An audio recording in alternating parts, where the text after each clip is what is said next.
वंदवावधपुरी अति पावनी, सरजू सरी कलिकलुष नसावनी। प्रवनवपुर नर नारी बहोरी, ममता जिन पर प्रभु ही न थोरी। तो मैं तो आप सबको अवधपुर की वासी ही मानता हूँ, क्योंकि हमारे बाबा दशरथ जी वो तो चक्रवर्ती सम्राट थे, तो निश्चित ही लखनऊ है उनके अंदर आता ही रहा होगा। तो तुलसी बाबा जो है इसलिए प्रणाम करते हैं वहां के नर नारी को, क्योंकि राम जी अतिशय प्रेम करते थे उनको। तो आप पर भी राम जी का प्रेम है, और मैं तो बहुत गदगद हूँ आपके जो संस्था का नाम सुन करके, राम कुटुंब। और मुझको मुझको ये इस बात की मतलब पीड़ा है कि मैं इस कुटुंब से दूर क्यों हूँ। विनुता जी के प्रति आभार कि उन्होंने देर से ही सही इस कुटुंब से जोड़ लिया। विनुता जी से उन्होंने एक प्रसंग बताया परिचय का। तो वस्तुतः जब राम से संबंध हो जाता है ना, तो अपना संपूर्ण परिचय भूलने की यात्रा है यह। यहाँ पर अपना साथ में कुछ रखना ही नहीं है, जो कुछ है वो राम का ही है। मैं कोयम्बटूर में एक आयोजन में था विनुता जी कुछ दिन पहले, और मैं कार्यशाला कर रहा था वहां पर बच्चों की परवरिश पर। तो संस्था के अध्यक्ष हैं, वो परिचय देते हैं स्वागत भाषण में। उन्होंने मेरी बड़ी प्रशंसा की, और प्रशंसा के दौरान उन्होंने कहा कि आदित्य जी हैं वो समाज पर बहुत उपकार कर रहे हैं। उन्होंने मानस को लेकर के, और हनुमान जी, राम जी और भरत जी को लेकर के उन्होंने अद्भुत ग्रंथ लिखे हैं। तो मैंने उनसे जब जब मेरी बारी आई, तो मैंने उनसे कहा कि आप ये जो कह रहे हैं कि समाज पर मैंने उपकार किया है, मैं इस बात से इत्तेफाक नहीं रखता। वस्तुतः मैं तो स्वार्थी व्यक्ति हूँ, क्योंकि कोई भी किसान है ना, वह चिड़ियों की उदर पूर्ति के लिए खेती नहीं करता, वह तो अपने परिवार के लिए करता है। वह अपने संपत्ति अर्जित करने के लिए करता है, उसका और कोई दूसरा उद्देश्य नहीं होता। चिड़ियों को तो दाना उससे जो बिखर गया है उससे मिल जाता है, तो समाज को तो उतना ही मिला है। मैं तो किसान हूं। आप सोचो कि मैं आपको यह कहना चाह रहा हूं कि जो बिखरे हुए दाने में आप इतने कृतकृत महसूस कर रहे हैं, यदि पूरा खेत आप काट करके ले जाएंगे तो आपके खलिहान में कितना माला माल आप हो जाएंगे। ये अनुभव मैं व्यक्तिगत रूप से करता हूं। और मैं सबसे यही कहता हूं कि आप राम जी की यात्रा करेंगे, मानस को आत्मसात करने का प्रयास करेंगे, तो आप भी वही अनुभव करेंगे। भरत जी पर मेरी एक किताब है अभी। अब मैं चाहूंगा, विनीता जी के पास एक किताब है, आप पढ़िएगा जरूर। तो भरत जी पर मैं यही बात है पूर्ण करता हूं, क्योंकि तुलसीदास जी लिखते हैं कि भरत महामहिमा जल राशि और मुनिमति थीर ठाढ़ी अबलासी। कि भरत जी हैं वो तो महान जल राशि है, समुद्र है। और वशिष्ठ जी भी हैं, उनके चरित्र को समझने का प्रयास करते हैं, तो उनकी बुद्धि है एक अबला स्त्री जैसे लगती है, जो समुद्र को पार करना चाह रही है। तो हम भरत जी पर चर्चा कभी और करेंगे। आप लोगों ने अयोध्या कांड पर विस्तृत आपने उनका पाठ किया है, स्वाध्याय किया है। तो मैं अयोध्या कांड की कुछ बातें आपके सामने रखूंगा कि हमारे लिए अयोध्या कांड का क्या महत्व है, एक व्यक्ति के लिए, एक समाज के लिए, एक परिवार के लिए अयोध्या कांड का क्या महत्व है। और विनुता जी, पुनः आपको प्रणाम, आपने मुझको ये अवसर दिया ये चिंतन करने के लिए। तो मैं आपके सामने 9 विशेषताएं अभी तक लेके आया हूं। असंख्य विशेषताएं हैं, आप भी खोजते रहिएगा। मेरा प्रयास ये है कि मैं आपको एक दृष्टि दूं, और आप इस दृष्टि से और खोजने का प्रयास कीजिएगा, और मिले तो मुझको भी बताइएगा, और आप भी अपने संस्था में, अपने परिवार में चर्चा कीजिएगा। नौ दृष्टि से अयोध्या कांड का हमारे जीवन में महत्व क्या है। सबसे पहले भक्त की दृष्टि से। भक्त की दृष्टि से रामचरितमानस में 9 कांड है, जिसमें भक्त की दृष्टि से 2 कांड की मैं महत्वपूर्ण मानता हूं। एक तो सुंदर कांड, और दूसरा है अयोध्या कांड। और इसकी विशेषता यह है कि इसमें भगवान की नहीं, भक्त की महिमा की ज्यादा चर्चा है। सुंदर कांड में हनुमान जी भक्त के रूप में है, और अयोध्या कांड में भरत जी भक्त के रूप में है। इन दोनों कांड में पुनः मुझसे कहे तो अयोध्या कांड और अतिशय प्रिय है। तो वस्तुतः तुलना तो करना ही नहीं चाहिए, कोई बड़े छोट कहत अपराध हो। फिर भी भक्त के रूप में यदि आपको लगता है कि चलो भाई देखा जाए, तो तुलसी बाबा की दृष्टि से देखिएगा। तुलसी बाबा है रामचरितमानस के 7 कांड के अंतिम दोहा में फलश्रुति लिखते हैं कि इस कांड का फलश्रुति क्या है, इस कांड को पढ़ने से आपको लाभ क्या होगा। आपको जान करके प्रसन्नता होगी और आश्चर्य भी होगा कि वो 6 के 6 कांड के फलश्रुति को राम जी को समर्पित करते हैं। इवन इवन सुंदरकांड की फलश्रुति का जो अंतिम दोहा है, सकल सुमंगलदायक रघुनायक गुणगान, भक्त की चर्चा है, भक्त के गुणों का गान किया जा रहा है, लेकिन फलश्रुति है वो राम जी को समर्पित कर देते हैं। एकमात्र अयोध्या कांड है जिसकी फलश्रुति भक्त को समर्पित है। भरत चरित कर नेम, तुलसी जैसा दर्श नहीं, सिया राम पद प्रेम, अवश्य होए भव रस बिरति। तुलसीदास कहते हैं कि भाई भरत जी खड़े हैं और राम जी खड़े हैं, तो संपूर्ण मेरी जो सद्भावना है, संपूर्ण समर्पण है, वह भरत जी के प्रति है। और कभी मुझको अवसर मिले तो तुलसीदास जी की ये दृष्टि के विषय में भी मैं आपसे बात करना चाहूंगा। तो भक्त की दृष्टि से भक्त है वह भगवान से श्रेष्ठ हो जाते हैं, ये अयोध्या कांड की विशेषता है। तो यदि आप भक्त के रूप में रामचरितमानस को पढ़ना चाहते हैं तो विशेष विशेष महत्वपूर्ण ये कांड है, आपके लिए हो जाता है।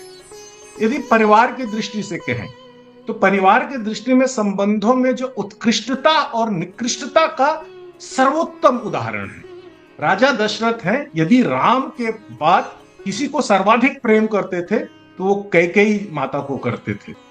यदि मैं विश्वास की बात करूं तो राम पर उनका विश्वास है वह डोलता नजर आता है, क्योंकि दशरथ जी कहते हैं राम सत्य संध है, वह सत्य की बात मानेंगे। और इसका उदाहरण मैं दे रहा हूं, जब राम को वन जाना होता है तो महाराज दशरथ हैं बुलाते हैं किनको, सुमंत जी को, और कहते हैं सुंदर सुठी सुकुमार दोई, जनक सुता सुकुमारी, और रथ चढ़ाई दिखराए बन, फिरऊं गए दिन चारी। तो बोले ये बच्चे हैं सुमंत, इनको पता नहीं जंगल का क्या अर्थ है, इनको ले जाओ और 4 दिन घुमा करके ले आना। फिर वहीं पर रुक जाते हैं, बोलते हैं जो नहीं फिरे धीर दो भाई, और सत्य संध दृढ़वत रघुराई। ये राम फिरेंगे नहीं, ये सामान्य व्यक्ति नहीं है। इनको लोग, मोह, पिता, माता, अयोध्या, किसी से उतना नाता नहीं है जितना सत्य से नाता है। तो विश्वास राजा दशरथ को राम पर उतना नहीं था जितना कैकेयी पर था।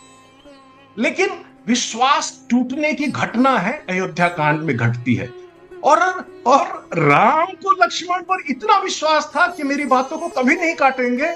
तो लक्ष्मण है वह राम की बात को काट करके वन चले जाते हैं। राम कहते हैं उनको, अवध भरत रिपुसूदन नाही, राम वृद्ध मम दुख मन माही, मैं बन जाऊं तुम्हें ले साथा, हो ही सब ही विधि अवध अनाथा, रहो करम सब कर परितोषु, और न तरु तात हुई है बड़ दोषु। इतना समझाने के बाद लक्ष्मण है वह राम की बात नहीं मानते। जहां पर एक तरफ राजा दशरथ का विश्वास टूटता है और वह संबंधों की निकृष्टता की ओर लेकर के जाता है पूरे परिवार को, वहीं पर राम का भी विश्वास टूटता है लक्ष्मण पर कि राम को यह लगता है कि लक्ष्मण है मेरे आदेश के अनुकूल है। राम को तब पता चलता है लक्ष्मण है मेरी सुरक्षा के अनुकूल है, लक्ष्मण है मेरी प्रसन्नता के अनुकूल है, लक्ष्मण है मेरे यश के अनुकूल है, मेरी आज्ञा के अनुकूल नहीं है लक्ष्मण। और राम को तब पता चलता है कि मुझको लक्ष्मण के इस व्यवहार को आत्मसात करना चाहिए, इसको संजो कर रखना चाहिए। और लक्ष्मण अपने इस व्यवहार की पुनरावृत्ति करते हैं बार बार, चाहे वो समुद्र का प्रसंग हो, चाहे भरत जी का चित्रकूट जाने के प्रसंग हो।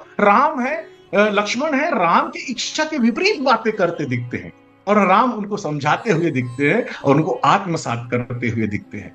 तो संबंधों में जो विश्वास टूटने का है, लेकिन उस विश्वास टूटने को संजो कर रखने का है, वह कथा है यह अयोध्या कांड।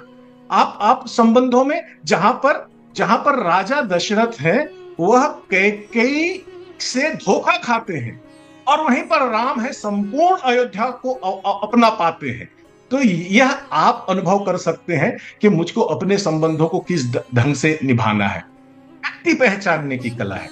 मेरी एक बहुत प्यारी कविता है, प्रेम को खोजा संज्ञा में जिसने यहाँ, प्रेम के नाम उनको विशेषण मिला, और कुछ अयोध्या में भी मंथन पा गए, और कुछ है लंका में जिनको विभीषण मिला। दृष्टि होनी चाहिए।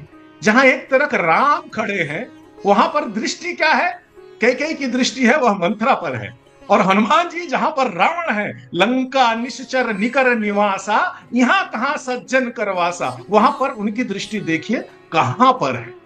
तो अयोध्या कांड है, आपको दृष्टि प्रदान करता है कि आपके जीवन में दृष्टि क्या हो, राम की तरफ हो कि मंथरा की तरफ हो। और जीवन में परिवर्तन आप अनुभव कर सकते हैं। कैकेयी और भरत, ये दोनों आपके सामने उदाहरण हो सकते हैं। दोनों के सामने राज सिंहासन है, भरत के सामने भी राज सिंहासन है, कैकेयी के सामने भी राज सिंहासन है। दोनों का संघर्ष है, वो राज सिंहासन के इर्द गिर्द घूमता है। अंतर बस इतना है कि कैकेयी की दृष्टि है वह मंथरा की ओर है, और भरत की दृष्टि है राम की ओर है। और इसीलिए दोनों पात्र हैं, एक उदाहरण के पात्र बन जाते हैं और एक अनुकरण के पात्र बन जाते हैं। आप अपना व्यक्तित्व कैसे बनाना चाहते हैं, यह एक नई दृष्टि देता है अयोध्या कांड। कामना प्राप्ति के साधन, ये चौथा सूत्र है। मैं मन में उठने वाली कोई भी कामना को बुरा नहीं मानता। व्यक्तिगत रूप से हो सकता है इसमें आपका मतभेद हो, कोई भी कामना हो, कामना है बुरी होती नहीं है, और कामना प्राप्ति के कर्म भी बुरे नहीं होते हैं। कैकेयी के मन में कामना कि भरत को राजा बनाना है, यह स्वाभाविक कामना है। दुनिया की ऐसी कौन मां है जो यह कामना नहीं करती कि उसका बेटा राजा ना बने। कैकेयी का ये कामना स्वाभाविक कामना है, और उसके लिए वो जो कर्म करती है वह भी कर्म बहुत अच्छा है। आपके पास 2 वरदान है, वरदान मांग लो। भाई मेरी कामना की इच्छा के लिए मैं इसीलिए तो बैंक बैलेंस रखता हूं, इसीलिए तो जमीन खरीद के रखता हूं, इसीलिए तो संबंध बना करके रखता हूं कि एक दिन मेरी कामनाओं की पूर्ति के लिए, मेरी आवश्यकताओं की पूर्ति के लिए ये सब काम आएंगे। वो स्वाभाविक है। लेकिन समस्या क्या हो गई? समस्या ये हो गई कि मन की भावना पवित्र नहीं रही। तो कामना प्राप्ति के लिए जहां पर कर्म करते हैं, वह कर्म में यदि भावना पवित्र नहीं है तो निश्चित मानिए पतन है, पतन है। कैकेयी है, उसके मन में लोभ था, उनके मन में भय था कि राम की उपस्थिति से भरत का राज्य निष्कंटक नहीं होगा। लेकिन सबसे बड़ी समस्या यह हो गई कि यदि राम पर प्रेम कर लेते, अपने प्रेम पर विश्वास कर लेते और दशरथ की जगह राम को कह देते कि मैं भरत को राजा बनाना चाहती हूं, तो उनके 2 वरदान है उसको भी खराब करने की आवश्यकता नहीं होती। जीवन में कामना रखिए, कर्म करिए, लेकिन भावना पवित्र रखिए। देखिए आपके कर्म को प्रेरित कौन कर रहा है? काम कर रहा है, लोभ कर रहा है, ईर्ष्या है कि क्रोध है, इन सबको परिवर्तन कर लीजिए, प्रेम से कीजिए, सद्भावना से कीजिए। ये जहां भावनाएं पवित्र हो जाएंगी, आप कोई भी कर्म करो, कोई भी कामना करो, चाहे आप इससे ज्यादा कामना क्या कर सकते हो कि भगवान से कहते हो मेरा बेटा बन जाओ। इससे बड़ी कामना क्या हो सकती है? बेटा के रूप में आप उसको डांटोगे, मारोगे, लाड करोगे, प्यार करोगे। जो जो आप अपने पुत्र से व्यवहार करते हो, वो सारा व्यवहार आप ईश्वर से। हरिपाल ने झुलावे यशोदा, हरिपाल में कान पकड़ के लेके आती थी यशोदा। ये ईश्वर के साथ व्यवहार है। कामनाएं आपकी बुरी नहीं है, कर्म आपकी बुरे नहीं है। कोई कल्पना कर सकता है कि ईश्वर का कोई कान पकड़ ले, ईश्वर को कोई डांट दे, ईश्वर कोई खंभे में बांध दे? यशोदा अम्बा सब करती थी। तो कामना और कर्म बुरे नहीं, भावनाएं पवित्र रखिए। कैकेयी अम्बा का ये जो प्रसंग है, हमको सीख यहां से हमको यही सीख लेना चाहिए। व्यक्तिगत उत्कर्ष की दृष्टि से आप जीवन में लक्ष्य तय कर लिए हैं और लक्ष्य को प्राप्त करने के लिए आप आगे बढ़ते हैं, तो पीछे क्या छूट रहा है इस पर ध्यान नहीं देना चाहिए। तुलसीदास जी हैं, बहुत प्यारी लाइन लिखते हैं, कीर को कागर ज्यों नृप चीर, विभूषण उपम अंग निपाई, अवध तजे मगवास को रुख ज्यों, पंथ के संग ही लोग लुगाई, राजीव लोचन राम चले तजी, बाप को राज बटाऊ की नाई। जैसे एक पथिक है, थक करके पेड़ के नीचे विश्राम करता है, और जैसे ही जिसको विश्रांति मिल जाने पर वो पेड़ का त्याग कर देता, बिना किसी मोह के, बिना किसी लगाव के, बिना किसी अपेक्षा के। राम वैसे ही अयोध्या छोड़ देते हैं। जीवन में यही व्यवहार रखिए, चाहे संसार के प्रति हो, पुत्र के प्रति हो, पद के प्रति हो, प्रतिष्ठा के प्रति हो, नाम के प्रति हो, यश के प्रति हो। छोड़ने में यात्री जैसा व्यवहार रखो, जैसे पेड़ को छोड़ करके यात्री आगे बढ़ जाता है। यदि लक्ष्य की ओर आगे बढ़ना है तो लक्ष्य की ओर। राम की विशेषता है, जिस राम को आप जानते हैं ना, यदि अयोध्या के राजा बन जाते तो वो भी एक रघुकुल के राजा हो जाते। आप वंश वृक्ष में एक स्थान होता राम का, आपके हृदय में नहीं होता। उस आपके हृदय में उस राम का स्थान है जिन्होंने लक्ष्य के लिए पीछे क्या छूटा है ये कभी नहीं देखा। तो यह हमको व्यक्तिगत उत्कर्ष के लिए यह पांचवा सूत्र है। पात्रता पहचानने की कला है इसमें। भरत जी हैं, जब राजा दशरथ की अंत्येष्टि करने के पश्चात सब लोग बैठते हैं, ऐसा कोई भी व्यक्ति नहीं है जो भरत जी से अनुनय विनय नहीं करते, उनसे धर्म की, कुल की, परंपरा की, सबकी दुहाई देते हैं कि भाई आपको राजा बनना है, आपको राजा बनना है। भरत जी को बड़ा आश्चर्य होता है कि भाई राजा बनना है, राजा बनना है, इनमें से एक भी व्यक्ति ने राम से नहीं कहा कि तुमको राजा बनना है, जबकि उनकी घोषणा हो चुकी थी। वो आधिकारिक पात्र थे। यदि मैं वारिस की दृष्टि से कहूं तो वो कुल के बड़े थे, और चलो वारिस को भी छोड़ दो, महाराज हैं वह गुरु से, कुल गुरु से उनकी अनुज्ञा लेते हैं, उनसे आज्ञा लेते हैं, और मंत्री परिषद में बकायदा इसमें मतलब इसमें अनुमोदन होता है। राजाज्ञा है वह राम को राजा बनाने या उनको राज तिलक देना। उस पर कोई भी एक व्यक्ति नहीं कहा, हर व्यक्ति मुझसे कह रहा है। भरत बोलते हैं लेकिन मैं देखता हूं कि इनके मन में वास्तव में मुझको राजा बनाने की भावना है कि नहीं है। भरत जी हैं वहां पर, ये मेरी अपनी कल्पना है। जब मैं भरत जी को लिख रहा था तो मैं भरत जी से वार्तालाप करता था, भरत जी से पूछता था भाई ऐसी क्या परिस्थिति थी जब आपने ये निर्णय लिया। तो भरत जी कहते आदित्य वहां पर एक भी आदमी नहीं चाहता था मुझको राजा बनाना। आपको जानकर के आश्चर्य होगा।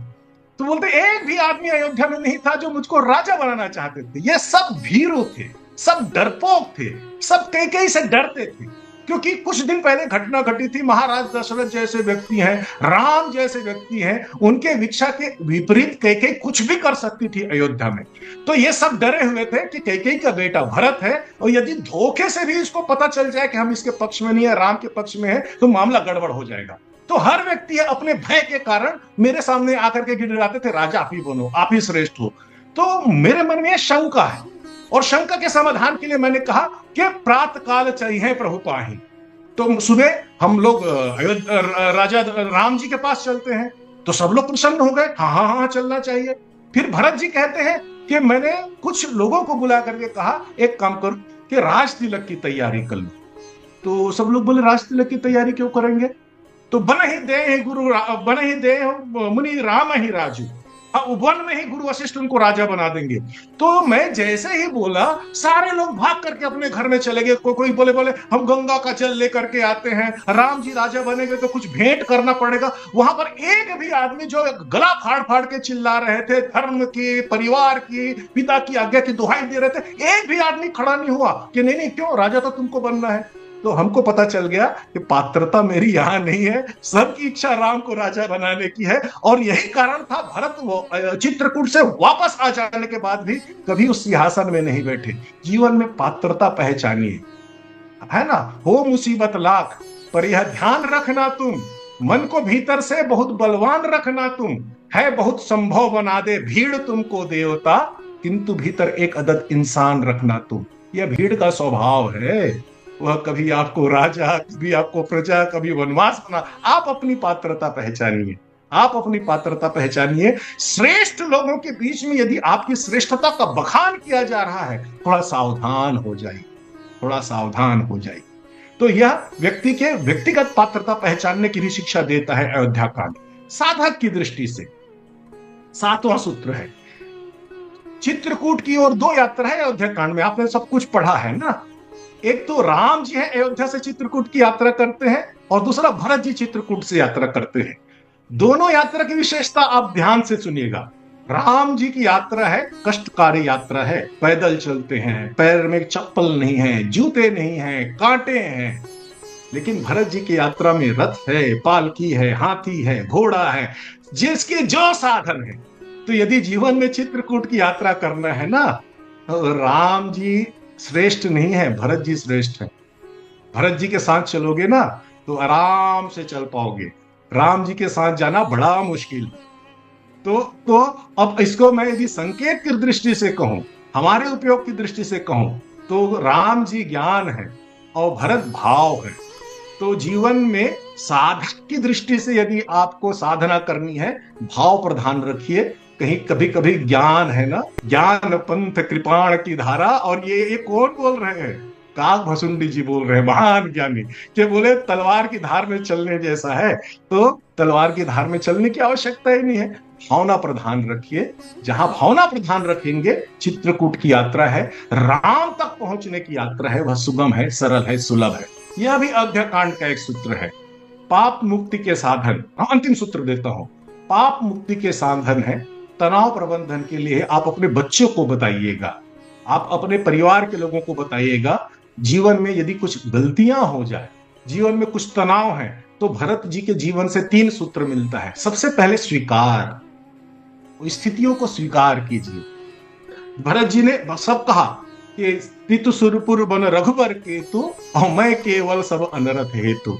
जब तक आप अपने भीतर घटने वाली घटनाओं के लिए दूसरे को दोषी देते रहेंगे, तब तक आपको समाधान का सूत्र नहीं मिलेगा। और मेरा अपना यह दृढ़ विश्वास है कि जीवन में, हमारे जीवन में कुछ न्यूनता है, कुछ कमियां हैं, उसमें हमारा ही दोष है। हो सकता है दोष कम या ज्यादा हो सकता है बाहर के लोग भी शामिल हो सकता है 95% कारण बाहर का है, लेकिन 5% दोष अपना तो मानिए। जिस समय अपना दोष मान लेंगे, समाधान की यात्रा शुरू हो जाएगी। भरत जी हैं, जब तक कैकेयी को दोषी समझते थे, अब तक भरत जी के जीवन में समाधान नहीं था। लेकिन जैसे ही भरत हैं, वो अपना स्वीकार करते हैं कि भूल मेरी है, उनको समाधान सूझना शुरू हो जाता है। पहला है स्वीकार करना, चाहे परिस्थिति है, अपने आप को दोषी मानिए। और जब आप दोष मानते हैं, तो फिर आप अपने दोष के निवारण की यात्रा शुरू करते हैं। उसके बाद पश्चाताप है, यदि भूल हो गई है तो पश्चाताप कीजिए। भरत जी का अयोध्या से जो चित्रकूट की यात्रा है, वह पश्चाताप की यात्रा है। कभी मैं इस विषय पर विस्तार से कहूंगा। और जब भरत जी वापस आते हैं अयोध्या में, तो वह प्रायश्चित करते हैं।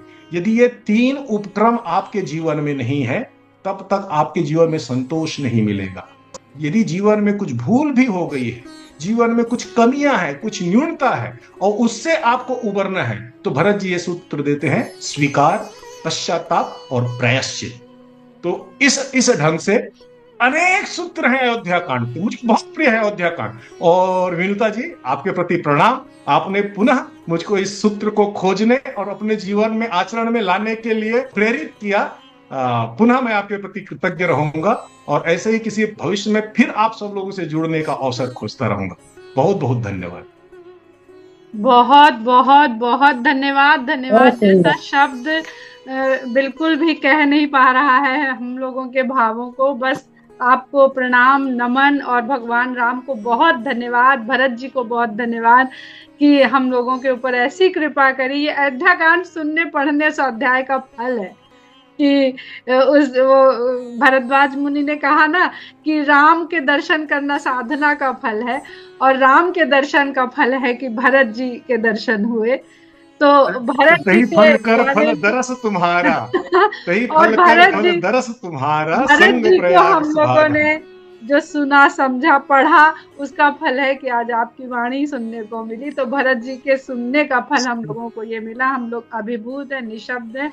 सबसे निवेदन है कि प्लीज अपने भाव जरूर अपने को अनम्यूट करके, वीडियो ऑन करके प्लीज जरूर करें। कोई शब्द नहीं है, सुंदर निशब्द है, बहुत सुंदर, आदित्य जी ने इतना सुंदर कि बयान नहीं कर सकते। आदित्य जी, हेलो, अद्भुत।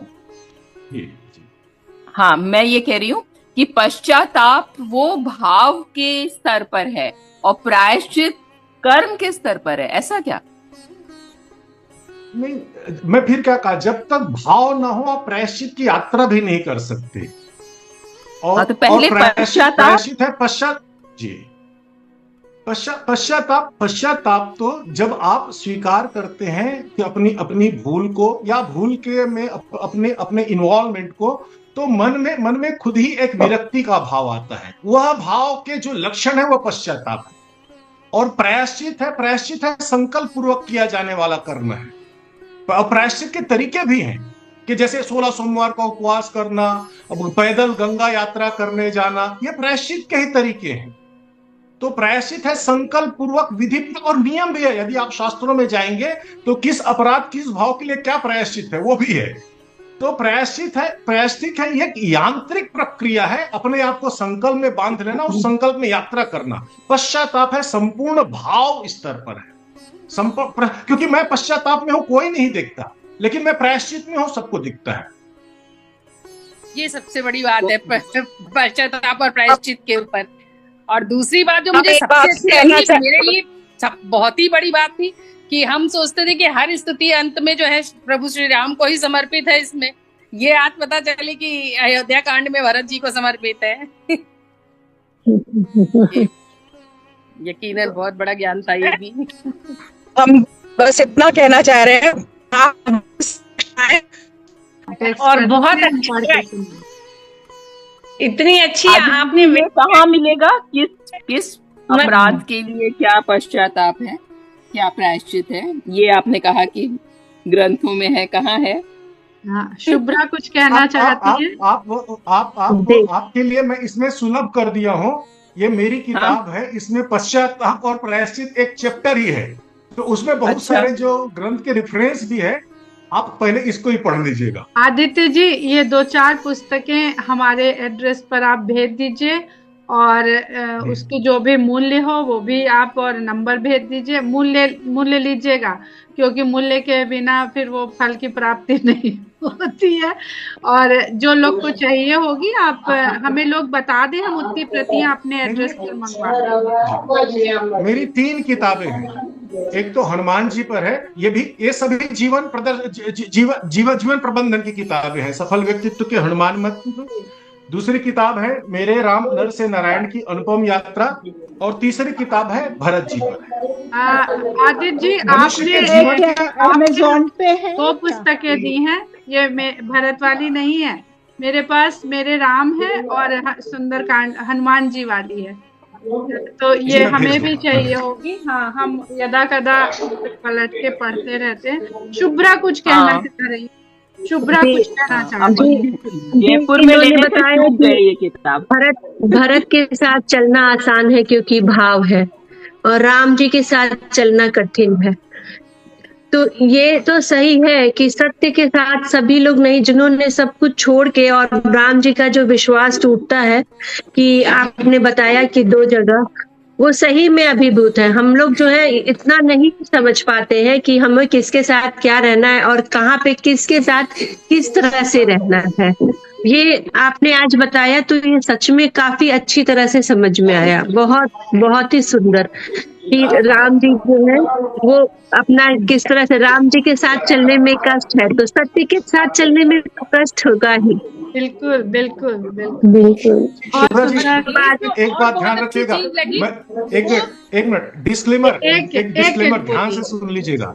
एक डिस्क्लेमर सुन लीजिएगा कि राम के साथ चलना नहीं, मैं राम के साथ नहीं चलना ऐसा नहीं है।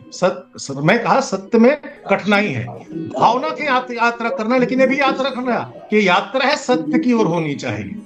जी जी, भावना में यात्रा है, वह लंका की ओर भी आप जा सकते हैं। तो भाव के साथ यात्रा कीजिए, ज्ञान को ज्यादा प्रमुख मत मानिए।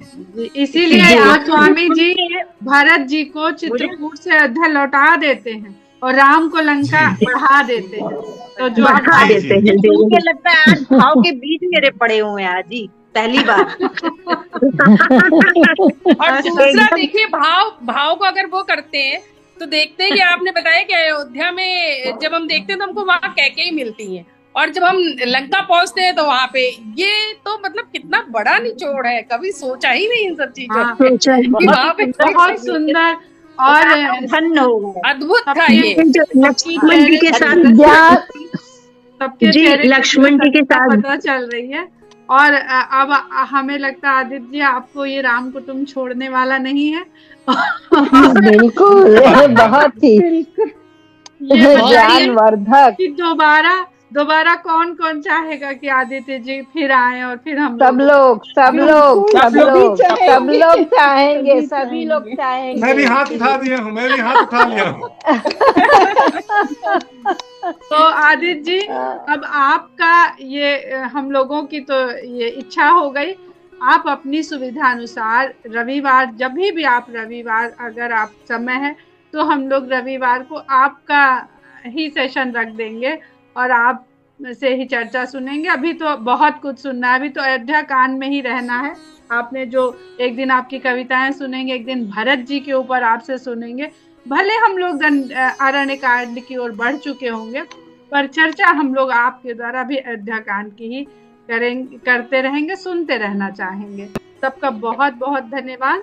सबसे जय सिया राम।